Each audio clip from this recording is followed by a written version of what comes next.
Alright, first, let me take you back. The beginning of Infinity War fades in. We're looking at Thor's ship right here and picking up right where we left off. Then what's that? Thanos already has the Power Stone. Showtime, a-holes! Seriously, how did they decide that we didn't need to see the fight on Xandar?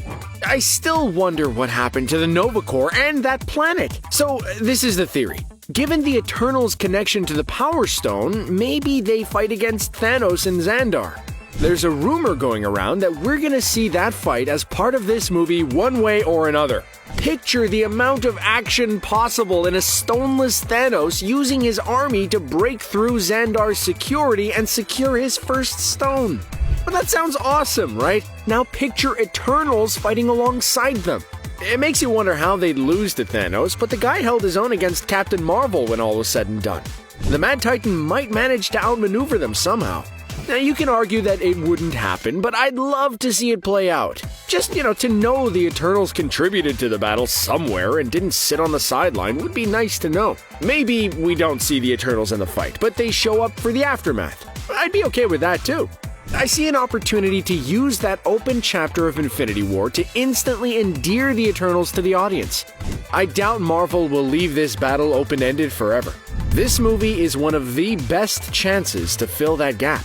Alright, I can see that you're not totally in agreement, so let me back up and dump some more weight and lore on this theory. Alright, who are the Eternals? They are the earliest defenders of Earth. Jack Kirby invented these characters as part of his more expansive galactic Marvel universe. Eternals are proto-humanoids designed by Celestials and are the direct foil to Deviants. Titans, like Thanos, are an offshoot of these two groups in the comics, but that's complicating things. You need to know that this movie is the can of worms that fully opens the origins of the MCU. We know from Guardians of the Galaxy that the Celestials also created the Infinity Stones near the universe's beginning. Every Eternal featured in this movie is incredibly old and possibly immortal. You'll notice that their names connect to ancient Greek and Roman gods. This cast of heroes is likely almost as old as the Infinity Stones. The timeline for this upcoming film is supposed to go from the dawn of humanity all the way to the present day in the MCU. It's hard to imagine these people teleporting around being the ultimate weapon on Earth and not handling an Infinity Stone at some point. Heck, Ego is the first Celestial we've met, and he was certainly capable of handling one. So high! Given the Eternals and the Stones' deeply connected history, I doubt we'll see them completely skip out on Infinity War. Now, in some storylines, they've left Earth at that point, so maybe that will lead them to Xandar. Perhaps Thanos is the Earth-shattering event that brings them all back to Earth when everything is said and done. There are possible threads to tie together here, and it's hard to see the writers completely ignoring them. Alright, how do these 2 points blend together? The details we know so far are that the majority of the film takes place after Endgame.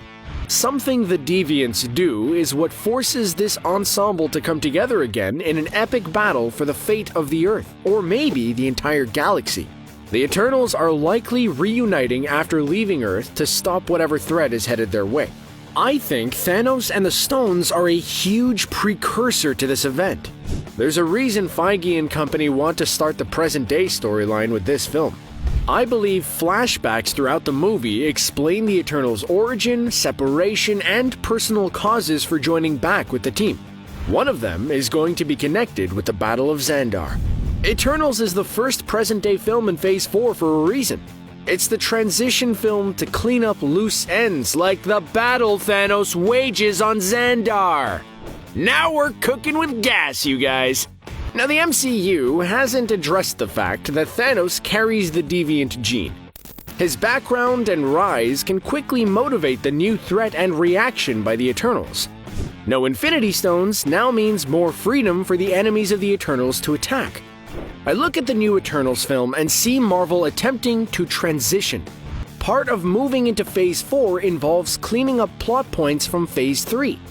There's a chance some of these heroes even hold an Infinity Stone at some point, or become the reason the Time Stone is guarded by the Ancient One. There is no limit to the possible backstories we'll get in this movie.